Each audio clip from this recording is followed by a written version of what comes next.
right? There's one of my favorite memes of all times. Perfect for today. So I want to talk about Black Lives Matter. And, first of all, the name Black Lives Matter. I mean, who does Black Lives Matter to? I mean, who came up with that name? Who came up with that organization? Well, that was, the multi-billionaire, if he's not a trillionaire by now, George Soros. So to him, Black Lives Matter because he needs to exploit black people to start race wars. So if you're on board with that organization, Black Lives Matter, what you're saying is you want your energy and time and life and so forth to contribute to George Soros's race wars, his plan. Because if the races are fighting, then they can't go after the people who are actually controlling things, the people that actually own, for instance, the governments of the Western world. And all the Western world, I mean, that's why you have these riots and going across the world, because all these governments at the top are all connected. They're all owned by this group of international bankers. So if you want your life to matter for those people, well, then you take part of that organization.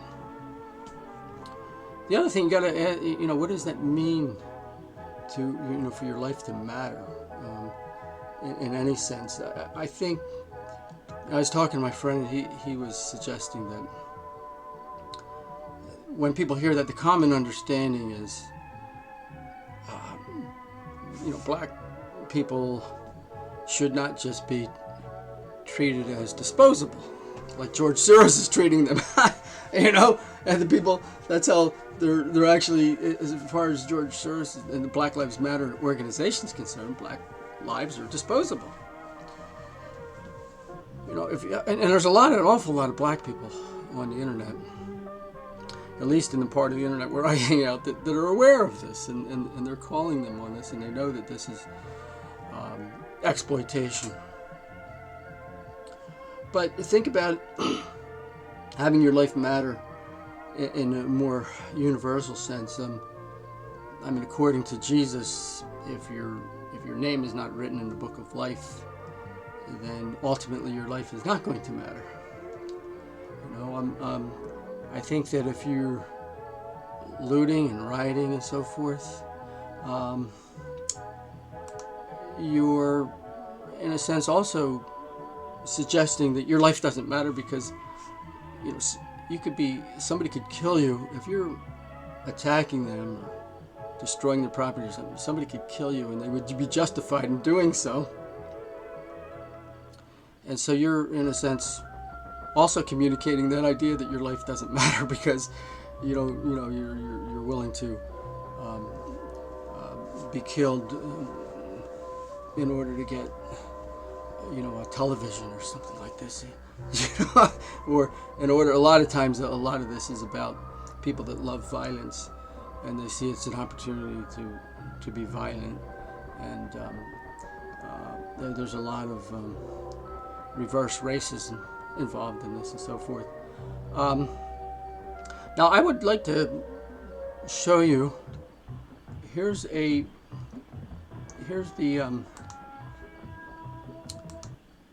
black life that matters. This black woman, her life matters as far as I'm concerned. It's a joke. You are the racist. The racist is you. It's because the white guy killed that. You think they're racist. The racist, the Black Lives Matter. Go to Chicago. They don't have schools. And they die every day. They don't matter. Because you can get attention from that. Go to South. Shut up. Nobody will tell the Black Lives Matter. Group of hypocrites. Go to Southeast, DC, Northeast, tell them Black Lives Matter. If it matters, it should matter everywhere. You guys are hypocrites. Attention seekers. Attention seekers. Black Lives lives should matter everywhere. It doesn't take a white cop to kill a black person to matter. So I'm here today because I heard about a demonstration on, you know, the George Floyd event, the situation, which I'm going to be honest about it. It's wrong that, you know, anything like that should happen, okay? It's very wrong. My problem is it shouldn't be an opportunity for a group of people to use that as an excuse or to come across as victims. No one is a victim here. The only victim here is George Floyd. Let's be very clear. Everybody knows that black kills black more than anything. You know that. It doesn't take a white person to kill them for you to come out. Hypocrites. Just leave. You leave. I'm present. You leave. Let me leave. Make me leave.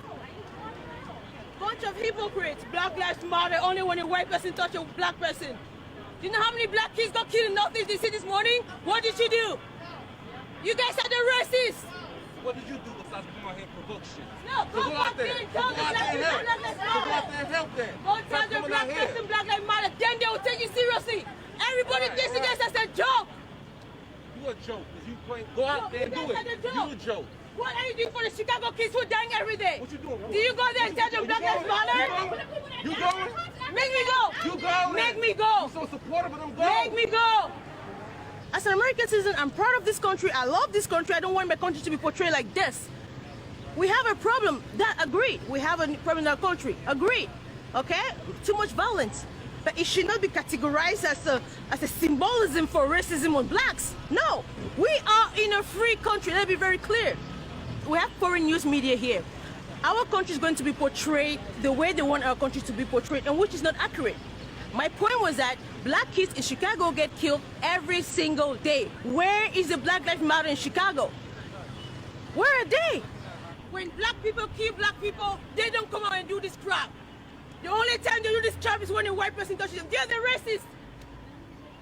They are the racists. Because white cops, it's wrong for a white cop to kill a black person, that's for sure. But if it matters, it should matter at all times. So what are you fighting for? What are you fighting for? You're not here to fight injustice. You're here to cause drama. Will be stop violence. It's not about blacks. In a unicorn world. That's not a Stop the unicorn violence. world. Little communist. Okay, since you're so... You guys think that blacks are oppressed. I am black, I'm not oppressed. That's I am good for you. free. That's good for you. That's an individual person. What about a systemic issue? Where? I am black. I've always wanted to be. I have like I do what I want. You have the skills. This is a country where you have the skills. You want to do what you want. You do it. Stop forcing on people to accept that they're oppressed. They are not. I am not oppressed. I am black. Stop making people accept that they're oppressed. You're forcing a rhetoric into your minds, which is not true. That's my point. Violence is wrong, period. It's not about blacks. You agree that whites kill whites too, right? Have you seen any white person coming out and saying white life matter or white thing? No, violence is wrong. They literally do all the time. Every time there's a Black Lives Matter protest, a white person... It's not a black problem. It's a violence problem. The blacks kill blacks in black neighborhoods every single day. I've never seen a Black Lives Matter in those neighborhoods.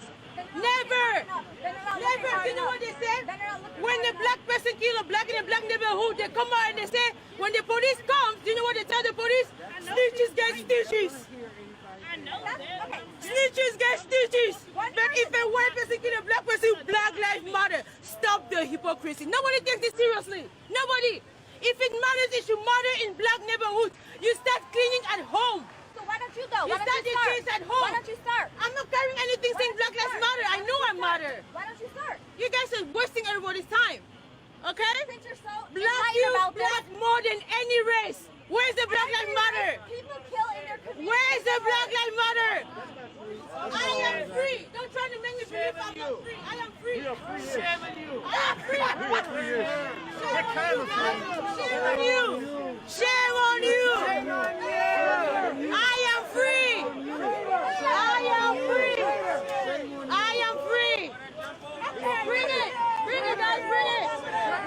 Bring it. Bring it. Where are you? Why are you here? Why are you here? Where are you in South DC? Why are you here? I am free in my country. Why are you here? I'm in my country. Why are you here? Okay, so if you don't believe in this cause, you're free to leave. You're free, so you're free to I leave. am free to stay too. I am free to stay. Like this. That's my house. White House. Go there. Black Lives Matter. Black Lives Matter. You know how many kids got killed in Northeast DC this morning? Let's hear the statistics. Since you're such a stats expert,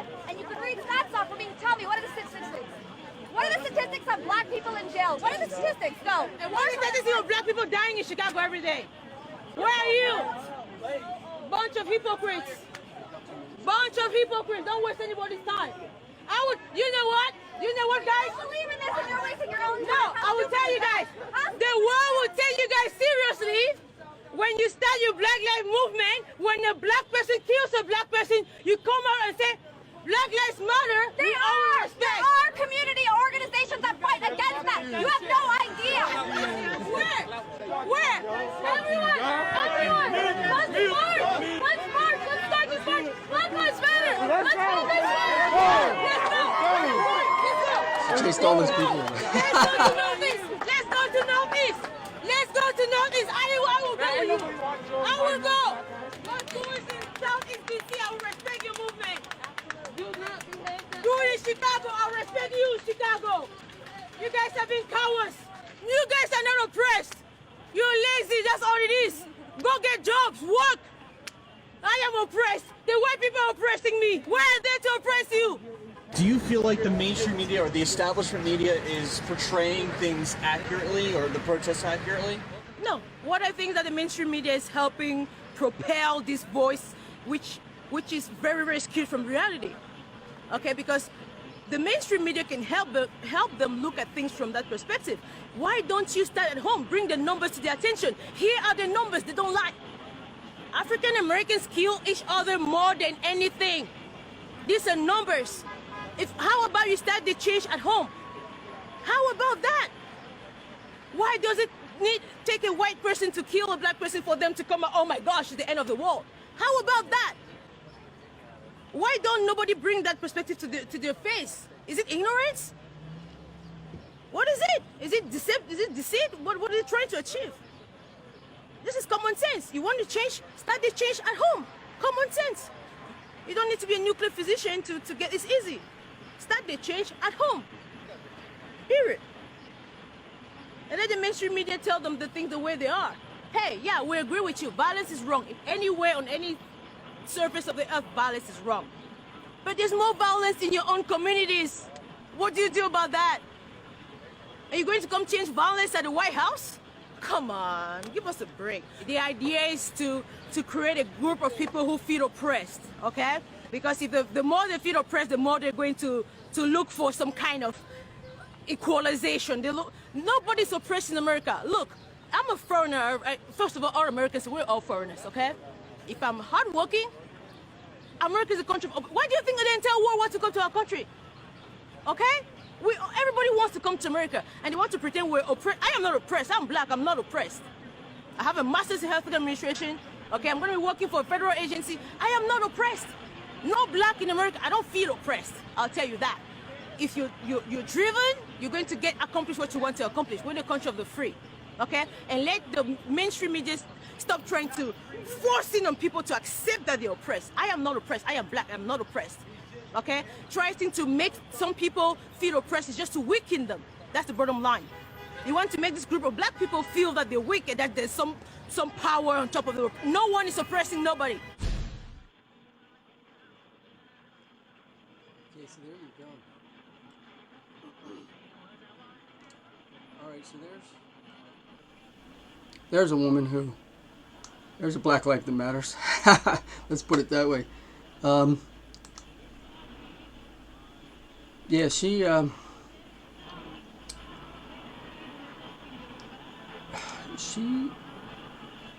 said it all. You know, I mean, there's all that hypocrisy there of people who. Let me turn this down the back there. Yeah, all that hypocrisy there of people don't do anything about, blacks killing blacks, which is much more common and so forth. This is interesting. I wanted to tie this into an article I seen in Time magazine. My friend gave me this because I think they get it where he works, and he knew that it would get me. He even knew that it would get me riled up. But she's talking about these people. Well, first of all, look, most of the white people, they're all communists. They're part of this trying to destroy it's like the part of the war on whites. Basically, a lot of this is the war on whites, the Black Lives Matter. There's this sense in which they want this class of people who feel like they're oppressed and everything. They need to live off the fat of the land, and so that they can use them people to as a leverage to get things done in terms of increasing the amount of power that the government has over the people.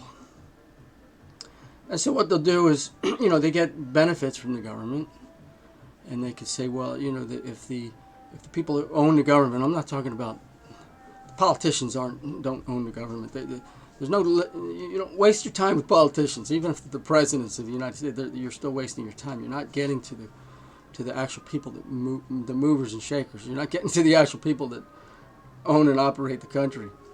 If you're talking about politicians, don't waste your time with politicians. It's the people that are actually steering the entire globe. And part of the war on whites is because white people are more likely to demand independence.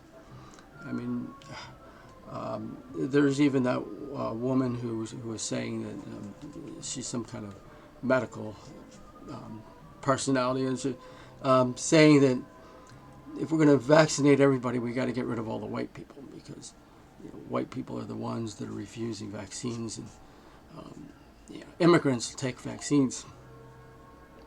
And that's what they want to end up with. They want to end up with the world population of people who are easily controlled, and that's not white people.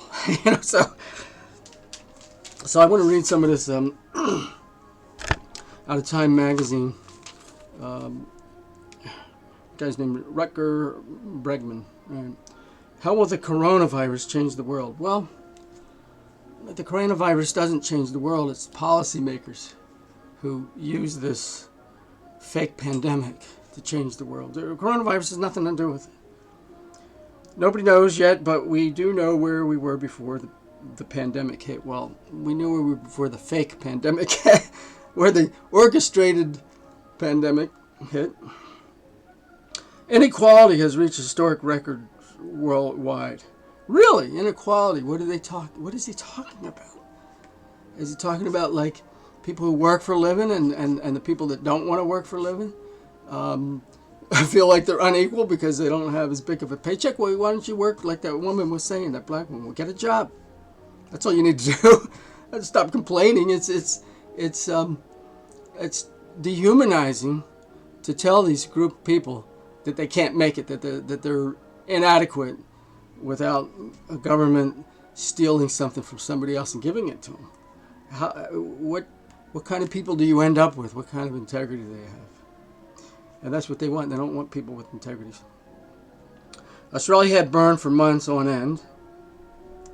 Autocrats were suffocating democracy in Hungary and Venezuela. So, all right, Australia. Okay, so those are probably like the fires in California.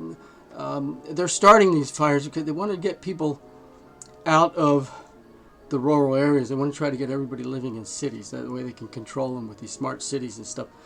That's why these fires are not just natural wildfires. These are coming from our friends who control the world, trying to burn people out so they have to end up in the cities. Okay, autocrats suffocating democracy in Hungary and Venezuela. Well, no, Hungary, I know more about Hungary. Venezuela, I'm pretty sure probably fits in the same category. These are people that are trying to break free from the system. And so the people who start wars and so forth want you to think that they're anti-democracy or something like that. So they can go over there and start a war with them and change the leadership to a puppet that's going to follow the international bankers. That's what that's all about. A wave of protesters swept across 6 continents from Beirut, Paris, Hong Kong, and Moscow. Well, some of those protests are astroturf, like Black Lives Matter. Black Lives Matter is communist astroturf. And then came COVID-19. Well, actually, COVID-19 didn't come. What came was this fake news-generated scare tactic. So that's what really COVID-19 is. It's going to be scare tactic 19. The virus had laid bare the world's extraordinary inequalities and injustice. the virus did that. Well, no, the virus doesn't exist. What happened was the fake pandemic, and it didn't lay bare inequities and injustices. The inequities and injustices are caused by the people that control the world.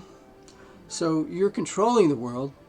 Your idea of equity, for instance, is to get everybody poor. That's what this whole thing about, this whole crash.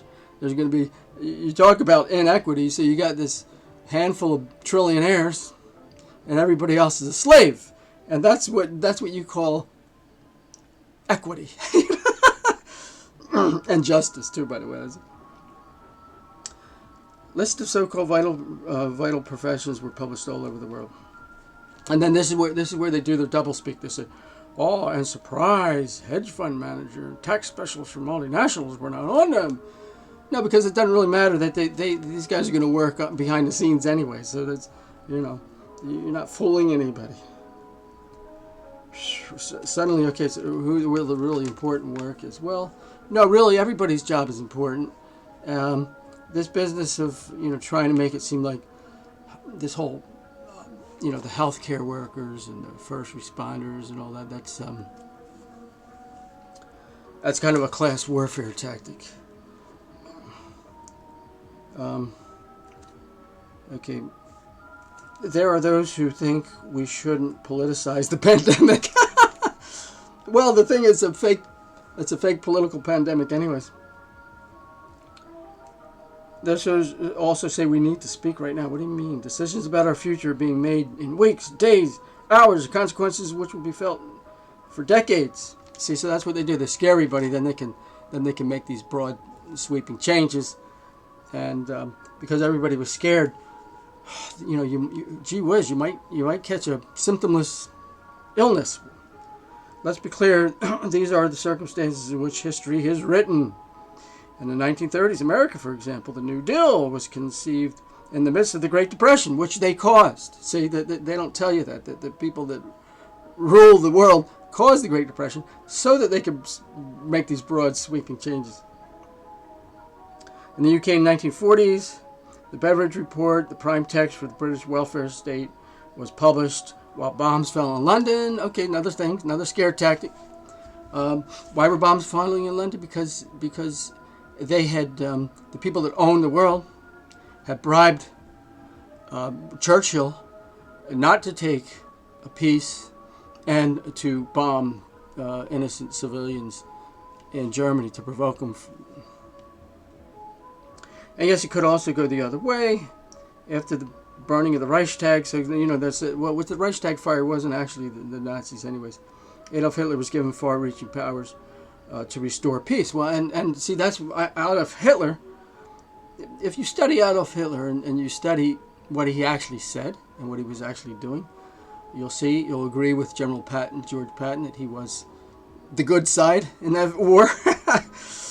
Instead, we chose because the people that rule the world were actually communists, so that's why they chose to take the sides of the commies. And then they had the fake Cold War against. As we became more and more communistic, the whole time they made us believe that they were fighting this Cold War against communists. The attacks of the false flag attacks of September 11, 2001 were followed by the War on Terror, the fake war. So, see, they're admitting this, but they're just not saying they're the ones that actually did these false flags operation. They're not going to tell you that. There's an odd quote that I can't get out of my head these past few weeks. It's from Milton Friedman, one of the most influential economists of the 20th century. In 1982, he wrote, "Only a crisis, actual or perceived, produces real change. When the crisis occurs, the actions that are taken depend on the ideas that are laying around." Well, why are those ideas laying around? Where do those ideas come from? Who caused this perceived COVID-19 panic? You know, you didn't really need a virus. You didn't need anything. You know, you just make it coincide with the flu season. Right now, we're in the biggest crisis since the Second World War. Really, man-made crisis of telling people they got to close their businesses down because there's a flu season, which we go through every year, and you caused it. The people that are in charge of telling Time magazine what to write, caused that. It's the biggest man-made crisis since the Second World War, which was also a man-made crisis. It was also created by the bankers to destroy nationalism. The greater impact in the Great Recession of 2008, and may even be greater than the Great Depression of 1930s. If history teaches us anything, it's that extraordinary things are possible. Everything depends on ideas lying around. Well, ideas lying around. So what are those ideas? In 2011, the protester was the Time Person of the Year. Yeah, actually, it should be the lockdown protester. That's my Person of the Year. I still got to make the Lockdown Heroes video, where I honor the people that were protesting against the lockdown, against the fake pandemic from a fake virus. Think about how previously obscure academic like Thomas Piketty became a famous economist around the world. Think about how an unknown Asian American businessman, Andrew Yang, galvanized millions of Americans with the idea of universal basic income that just a couple of years ago was almost forgotten. Think about how a Swedish girl, Greta Thunberg, still only 17, kick-started the biggest climate justice movement this world has ever seen. So climate justice, wow, that's insane. This whole thing is, these people are insane. Okay, let's start with basic income. Okay, basic income is buying slaves. You're using printed money to buy slaves. So you got, and by the way, what happens when you don't work? What do you don't work for a living? What does that do to you spiritually? So they got all these spiritually dead people getting their whatever, their living wage, whatever. I don't know what it's going to end up being. Maybe like, maybe $1,200 a month, maybe $600 a month. I'm not sure what the. So you got all these people, and so when somebody, they can use these people for a kind of a workforce for them to do things, to get things done. Like they can say, okay, you want your $600, whatever it is a month. Well, we got people out here that aren't taking vaccines. If they don't start taking vaccines, we're going to take your, we can't continue to give you your living wages. So get out there and riot, and kill all the people, the anti-vaxxers. See, and Greta Thunberg, like she came out of like she actually came out of nowhere. She was a self-propelled. I see, where her family is a part of this whole like Antifa group. So she's totally an artificial product, where they decided, let's take this and what does this mean? Climate justice. What the hell is that crap? I mean, you talk about like communist talk. I mean, like, the climate. What are you going to do? You're going to arrest the sun? I mean, really? I mean, if these people knew how the climate actually works, they would have to go up there and arrest the sun. Put handcuffs on the sun. That's climate justice. That would be real climate justice. And I think, I understand what you're trying to say. They're trying to say, well, these first world countries are causing the climate to change, and third world people are suffering because of it. people don't. He can't cause the climate to change. I mean, if anybody's causing the climate to change, it's the people that've been spraying the aluminum in the sky. They're the ones that are doing, if anything. And there's something very sinister behind all the chemtrail things. They're going to blame people who work for a living. You know. In April, Financial Times, the world's leading business. Oh, by the way, and also the climate justice thing is, let's make sure everybody's bring everybody down to like a third world level, and then, everything will be just fine, and they can still be their trillionaires and control the whole world, as long as everybody else is, it's this whole thing about collapsing all these businesses and making and the few really mega businesses that were. The Walmarts and the Home Depots and so forth, they just, got a lot more coming to them, and that way they can control who buys and sells. And you go to a Home Depot and you're going to have to get in line to make sure that you have a vaccine before you can shop. This is where we're headed, people. And I think it's time for a civil war. Actually, I mean, it's long overdue. But before we go to civil war, you can vote. I'm running for president, and my platform is to abolish the federal government and let all the power go into local hands. We'll disperse the entire Department of Defense. Everybody will get plenty of weapons to defend themselves when you get your own sovereign state and so forth. And we'll just, my job as president will be to close down the federal government permanently, put a lock on the door, give all the assets to other people, kick out all the, so there will be no more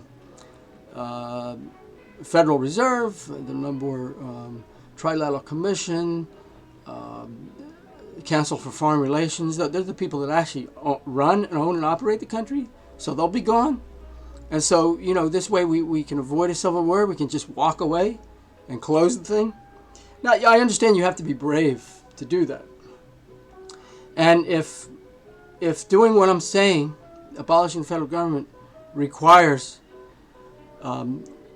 courageous people, then there's not enough of us. I don't think it'll ever happen. So, but I'm going to do it anyways, just in case. I mean, it's nice to have a peaceful alternative to a civil war, but it takes courage, and there's a very low supply of that. We could see that when people got all scared from a symptomless disease, from a flu season. You could say, well, this is all very interesting, but didn't you get the memo about socialist Jeremy Corbyn being crushed in Britain's elections? And didn't you hear that the revolutionary Bernie Sanders actually lost to the moderate Joe Biden? Haven't Social Democrats been losing elections after elections? So he's trying to say, well, but I mean, that's a loss. I mean, look, Joe Biden is they're all part of it. Bernie Sanders is part of it. Joe Biden's part of it. Barack Obama's part of it. Donald Trump is part of it. They're just the puppets. So why is this guy saying, haven't you heard about the puppet exchanges? Now there are some movements that are pretty good. Like Brexit was a good thing, if they can carry it out to the point where it's actually meaningful, where they can start getting rid of immigrants. They can turn Britain back into a proper civilization, and that black woman we had on earlier. Somebody like her, she's a good immigrant. That's the kind of person you could take. But you have to screen these people, and there's very few people like her. So that Britain should be predominantly white, 85, 90, 95% white, and a few people who understand that they're living in a white country can live there as well. Now, that's how they should do Britain. Okay, so historians have long known that a crisis can be a turning point for societies, and it's not difficult to imagine how this fake crisis could lead us down the dark path. The fake crisis of COVID-19 could be like the fake crisis of 9/11, a terrible tragedy abused by those in power. Well, no, a terrible tragedy orchestrated by those in power. Not an abuse. See, they're trying to say, well, 9/11, well, the abuses were, it's just lip service. It's just fake to make it sound like, first of all, you're not going to question the fact that it was actually those in power that orchestrated 9/11. If you want to, try to say that, those in power have abused the situation. So you got to be careful with these. And I'm surprised Time Magazine is still in. I'm surprised Time Magazine is still in print. Where, they got all this money. They can afford not to. They can afford to just dispense the stuff at a loss. And it's all crap. Okay, let's see. All right, let's see here. But if the alternative is possible, it is because of all those protesters who have made the unthinkable thinkable. Just as America reinvented itself after the Great Depression, this crisis could lead to something better. Yeah, for them, for the handful of people that control the world, it's going to lead to something better for them. It's going to lead to more people that are dependent on their system and a larger inventory of slaves. The age of excessive individualism and competition could come to an end. And we could imagine a new age of solidarity and connection, so, right, where there's just one giant clump of slaves and a handful of owners. It may be hard to believe in such a revival when you turn on the television and hear about people stealing toilet paper or armed men protesting. In moments like these, it's tempting to conclude that most people are selfish and egotistical. So, let me get this straight. You orchestrate a fake pandemic, and now you're complaining about people stealing toilet paper. I don't know, if that's a big crime. It's okay for you to destroy the lives of hundreds of millions of people, but somebody is stealing toilet paper. Oh, that's so bad. Oh man! And then this thing about people, armed men. Protesting. Yeah, they're armed because they know that there's a tyranny coming. That's what they're doing. Why aren't you? You should be on the side of the armed men if you're really into freedom. But this is not about freedom, people. You know that. We have to remember that the media often focuses on the negative, and we need to take a look at the bigger picture. Then we'll see why, while the crisis deepened, solidarity actually bloomed. There's been an explosion of altruism and cooperation. People singing from balconies, neighbors collecting food, volunteers sewing masks, doctors and nurses cleaners risking their lives in the front lines. So what they're saying is we got these brainwashed puppets, and that's solidarity. So if you're a brainwashed puppet, then good. That's what we call people getting together. In a time of extraordinary challenges, when the fake COVID-19 seems just like a prequel to the global climate crisis. Okay, so they're planning something bigger now. That's a prequel to the climate crisis. What are they talking about? Climate crisis.